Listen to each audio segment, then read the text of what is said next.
तर मित्रांनो नमस्कार, जय गजानन. मी आहे गजानन कातोरे.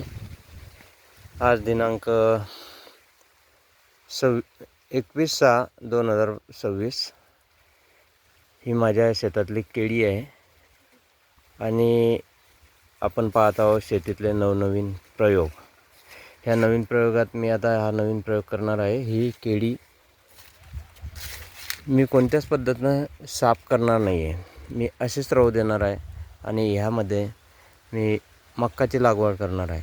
आणि ह्याच केळीचं सगळं वेस्टेड मटेरियल हे आपलं खतात रूपांतर कसं होईल याचा प्रयत्न मी करणार आहे. तर मी पुढचे व्हिडिओ पण आता याचे बनवणारच आहे. 2 दिवस झाले आम्ही यामधल्या नळ्या जमा करून घेतलेल्या आहे आणि ही केळी अशीच राहू देणार आहे. ह्या शेतात मी कोणतीच नागटी वकटी असं काहीच करणार नाही आहे.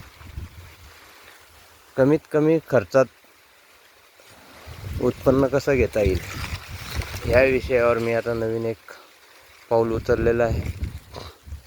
असेच नवीन प्रयोग पाहण्यासाठी मी तुम्हाला मार्गदर्शन करेन. म्हणजे माझ्या स्वतःच्या अनुभवातून मी तुम्हाला सांगणार आहे. जसं मी वैयक्तिक जे अनुभव घेईन तेच मी तुमच्यासमोर मांडणार आहे आणि याच्या पुढील व्हिडिओसुद्धा मी बनवणार आहे आणि तुम्हाला दाखवणार आहे की मी यामध्ये किती सक्सेस होणार आहे. काय हा आज माझा नवीन निर्णय घेतलेला आहे मी की हे एवढं जे सगळा पडलेला पालापाचोळा आहे हा पेटवून न देता किंवा बांधावर न लोटता हा इथंच कुजवण्याचा प्रयत्न मी करणार आहे. आणि जे आपले नागटी वखटी रेग्युलर दरवर्षीचा जो खर्च असतो तो कमी करून मी यातूनच उत्पन्न घेऊन दाखवणार आहे. आणि यामध्ये मी मक्काचं उत्पन्न घेणार आहे.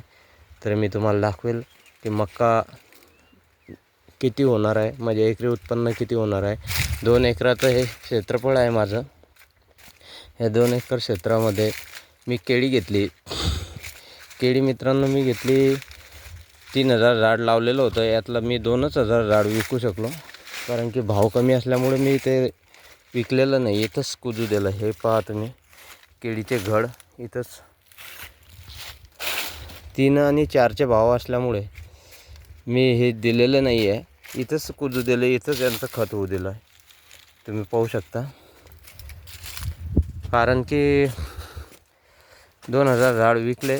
पहिला भाव मी 1,800 रुपयांनी दिला, दुसरा 1350 दिला, तिसरी गाडी माझी 100% भरली असते. जवळजवळ 1000 झाड माझे बाकी होते. आणि हे पहा हे केळ, हे पूर्ण केळी इथंच सडलेले आहे. 2 मी विकलेलं नाही आहे आणि बाहेर पण फेकलेलं नाही आहे. ही केळी आहे. कारण की एवढं नुकसान सहन करण्याची शक्ती किंवा ताकद फक्त हे शेतकऱ्यामध्येच असू शकते, कोणत्या व्यापाऱ्यामध्ये नाही, कोणामध्येही नाही. हे बघा हे पूर्ण केळीचे घड इथंच वाळून गेलेले आहे, सुकलेले आहे, सडलेले आहे.